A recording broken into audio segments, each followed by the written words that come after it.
반갑습니다. 오늘은 원불교 익산성지에 대한 이야기를 나누고자 합니다.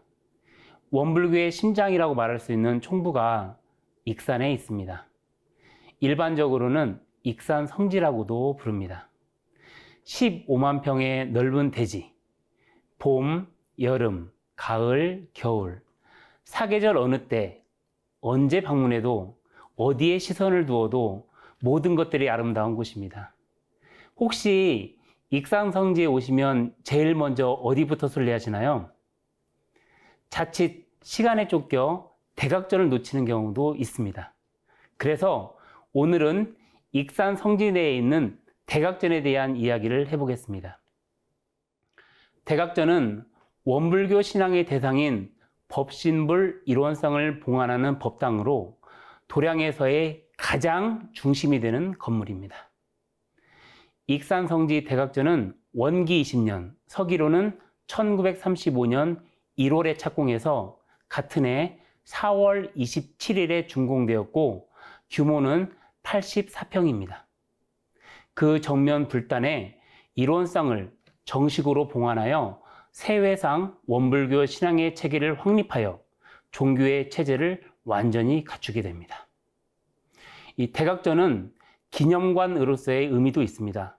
제1대 제1회 기념강당은 영춘원으로 원기 13년에 건축되었고 그 후 7년 뒤인 원기 20년에는 대각전이 신축됩니다.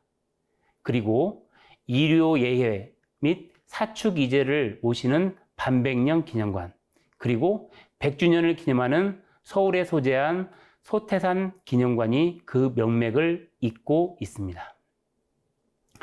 대각전에서는 예회 그리고 정기훈련의 결제식과 해제식을 거행하였고 팔산 김광선 선진, 도산 이동환 선진 등 초창기 선진들의 열반식과 대종사의 발의식도 하였던 곳입니다. 원기 20년 1935년에 지어진 이 대각전에서는 과연 어떤 이야기가 전해지고 있을까요? 자, 첫 번째는 법상과 석굴암 이야기입니다. 대각전 불단을 바라보면 우측에 대종사님 사진이 보입니다. 사진 아래에 나무로 만든 법상이 있습니다. 이 법상은 대종사님이 대중에게 법을 설할 때 앉아서 사용하신 것입니다. 그 당시 사용했던 법상은 원불교 역사박물관으로 옮겨졌고 현재는 그 대체품이 위치하고 있습니다. 익산에 오시면 대각전에서 박물관으로 위치를 옮긴 법상을 찾아가시기 바랍니다. 자세를 낮춰서 대종사님 법상의 표면을 보면 법설을 시작할 때와 마칠 때 3번씩 탕탕탕 내려치는데 그 법장의 자국이 그 법상에 남아 있습니다. 왼쪽과 오른쪽에 그 자국이 남아 있습니다. 이 법상을 사용하신 분은 총 3분입니다. 대종사님, 정산종사님, 대산종사님입니다. 그런데 대종사님, 정산종사님, 대산종사님은 오른손을 사용하십니다. 그런데 왜 왼쪽에 법장의 자국이 남아 있을까요?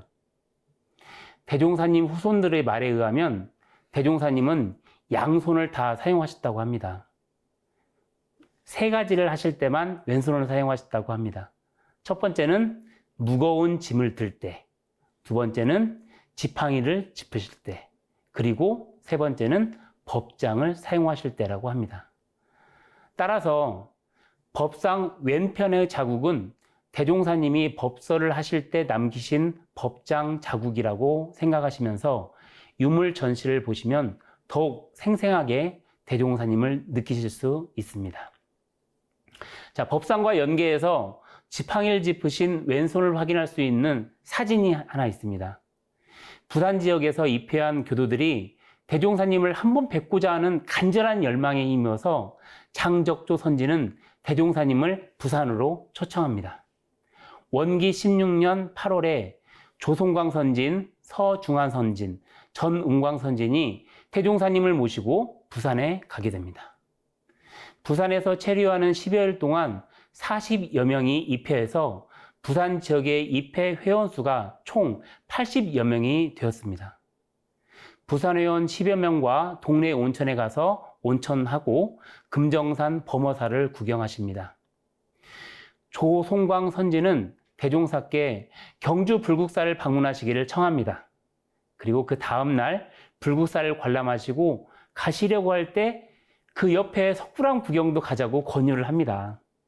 일행은 굽이굽이 산길을 따라서 석굴암에 도달해서 구경하고 석굴암 탐방을 기념하기 위해서 기념 촬영을 합니다.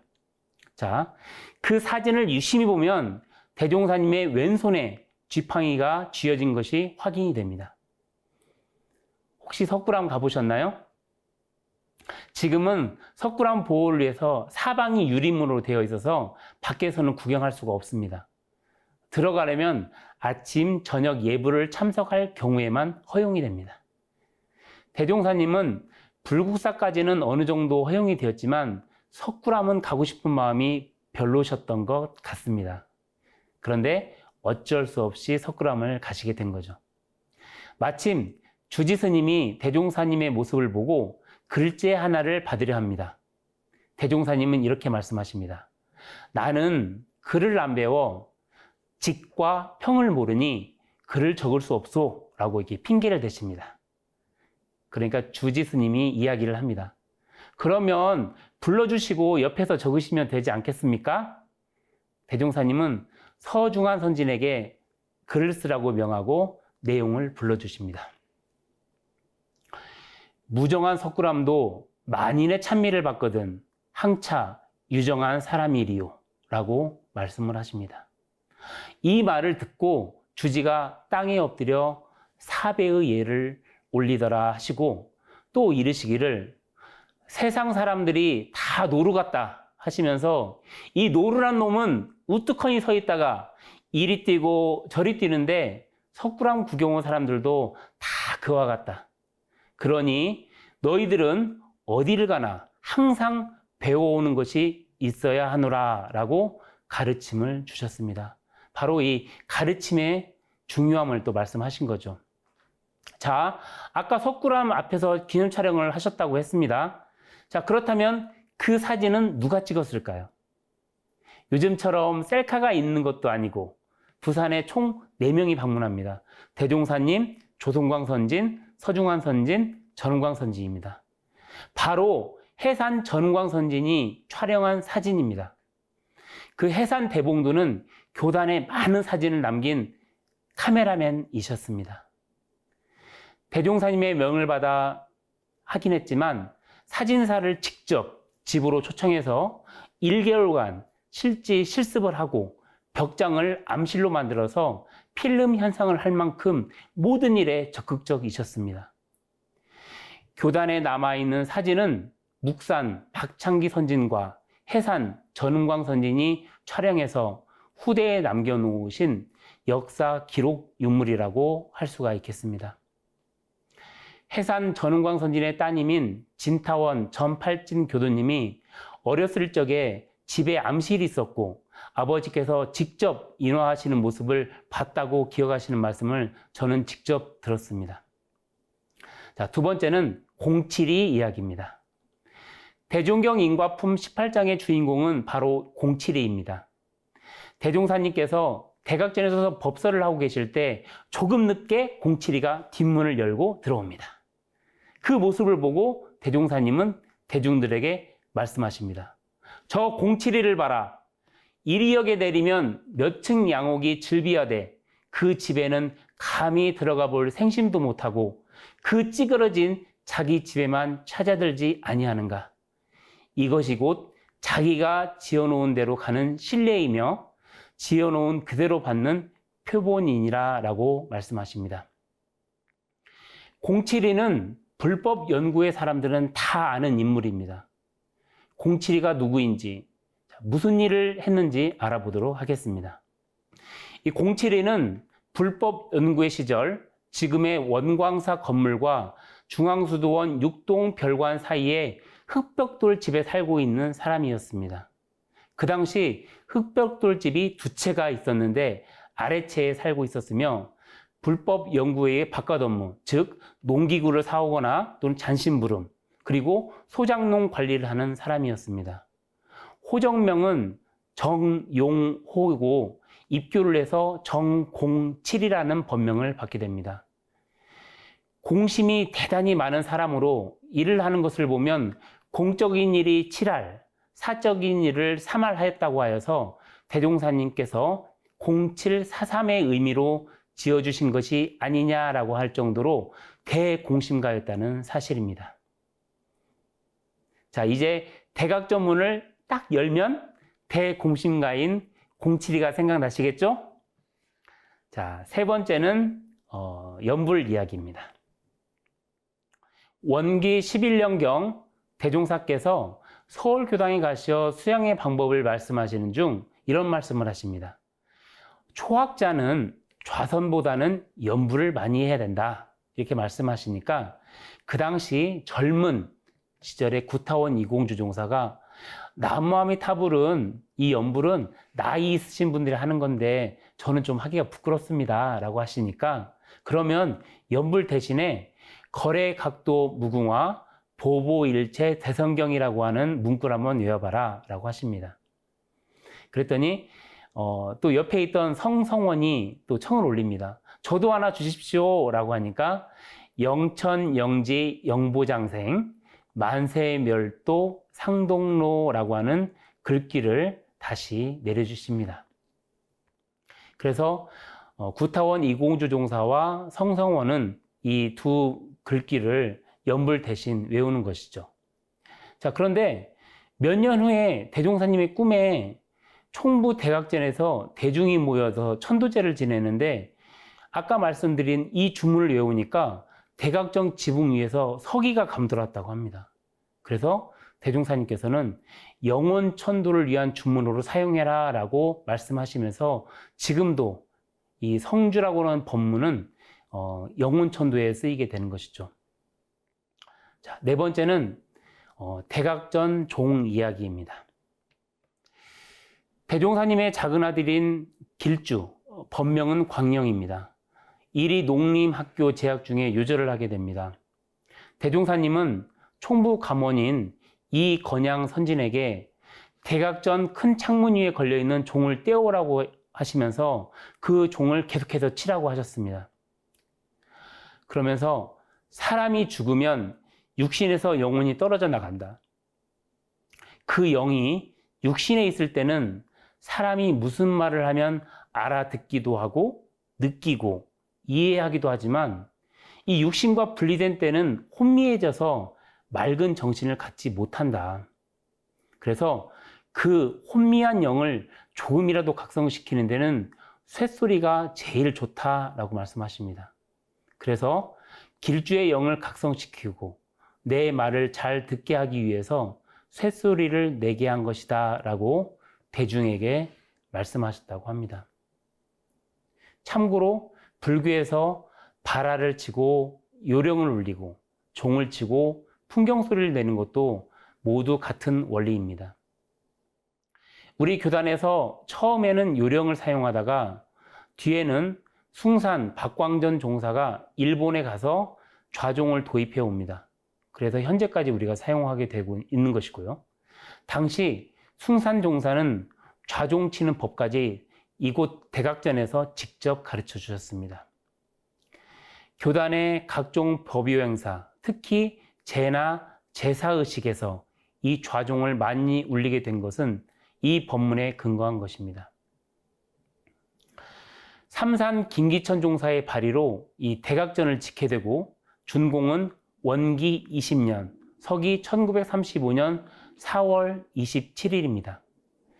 그 당시에는 불탄 밑이 계단이 아니라 나무문으로 되어 있었고 대각전에 필요한 물품을 보관하는 용도로 사용되었고 남녀 대중이 사용하는 롤 형식의 대형 돗자리가 그 많은 부분을 차지하였다고 했습니다.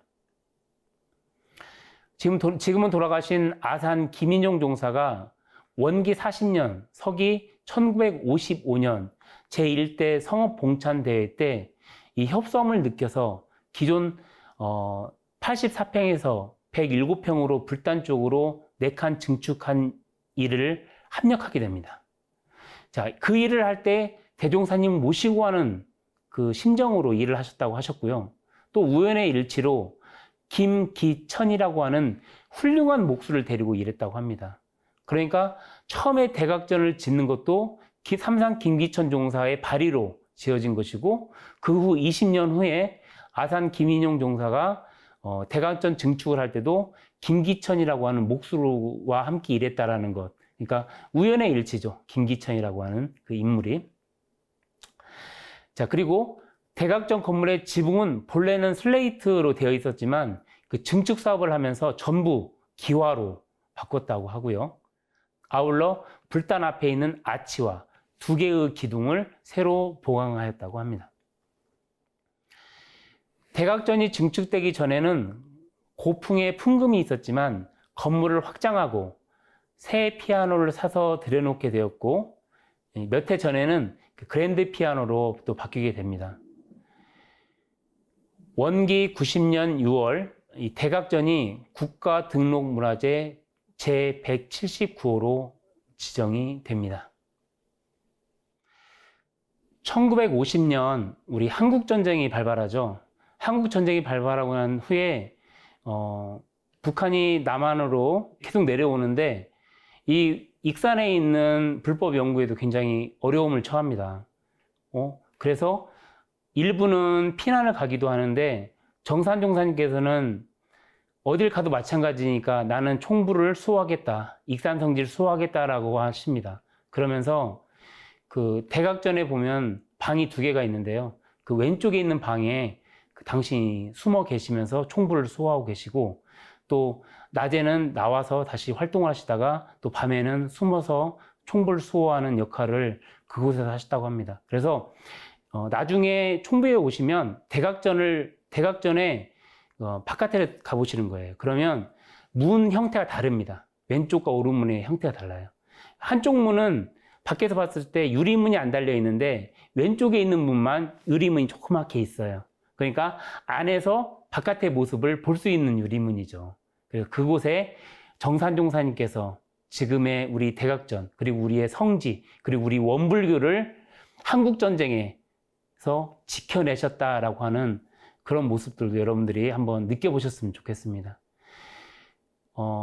건물의 모습, 건물의 이름도 물론 중요하지만 그곳에서 걸을 때 한 걸음 한 걸음, 그리고 만져지는 모든 손길들, 이런 것들이 결국 대종사님과 정산종사님, 그리고 우리의 선지님들의 그 피땀 어린, 그러한 혈성 어린 그런 모습들이 그대로 스며들었다라는 마음으로 느끼시면 좋을 것 같습니다. 그리고 대각전뿐만이 아니라 이제 그 구정원이라고 하는 건물도 있고요. 또 공회당이라고 하는 건물도 있습니다. 근데 그 건물을 유심히 보면은 건물 기둥이 하나가 아닙니다.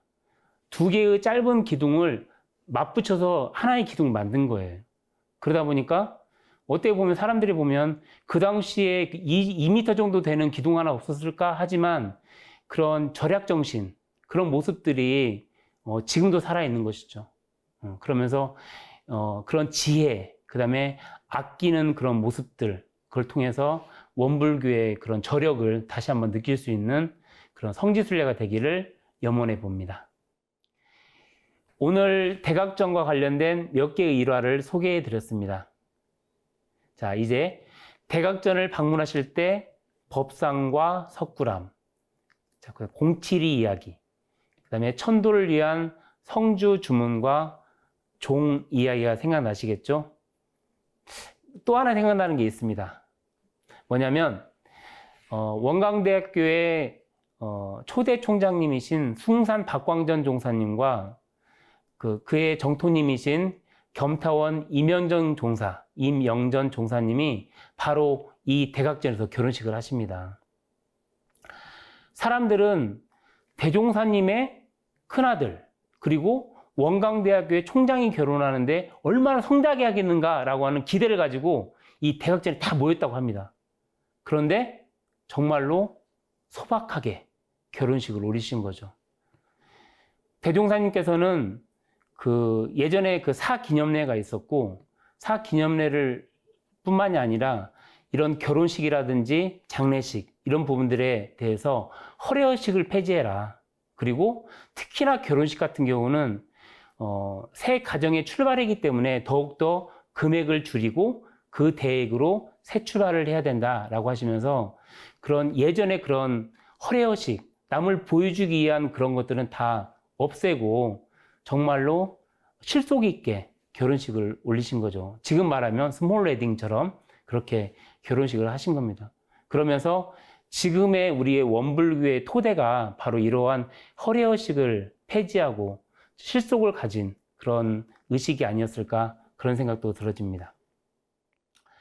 자, 익산성지를 순례할 때 단순히 건물의 이름을 알기보다는 그 법문이 살아있는 그 스토리텔링이 살아있는 그런 성지순례가 되면 더욱 좋겠다라는 생각을 해봅니다. 그리고 방문하실 때 제일 먼저 어딜부터 가야 될까요? 바로 대각전을 먼저 방문하신 다음에 성탑, 영무전 이런 식으로 방문하시면 좋을 것 같아요. 왜 그러냐면 그 대각전은 아까도 말씀드렸듯이 법신불 이론상을 우리의 신앙의 대상 수행의 표본인 법신불 이론상을 맨 처음 봉안한 곳이고 가장 신성한 곳이고 가장 으뜸되는 곳이기 때문에 제일 먼저 대각전에 방문하셔서 사배를 올리시고 그 다음에 그 서원과 공심을 가지고 순례를 하시고 한 걸음 한 걸음 내디디시면서 대종사님과 발걸음을 함께 하시고 대종사님의 숨소리와 숨결을 느끼시는 그런 성지순례가 됐으면 좋겠다라는 생각을 해봅니다. 그러면서 떠올리는 거예요. 아, 이곳에 대종사님이 앉아 계셨지. 아, 이곳에 대종사님께서 이 말씀을 하셨지. 그리고 이 문을 열고 공칠이가 들어왔지. 라고 하면서 그런 일화들을 생각하면 그냥 단순히 성지순례가 아니고 대종사님을 모시는 마음으로 이 성지순례가 이루어질 것이라고 생각이 들어집니다. 자, 그러면서 오늘 이 몇 가지 말씀을 드렸는데 이 일화를 잘 생각하시면서 익산성지에 오시면 그 생각을 가지고 성지순례를 하시면 더욱 좋겠다는 생각을 해봅니다.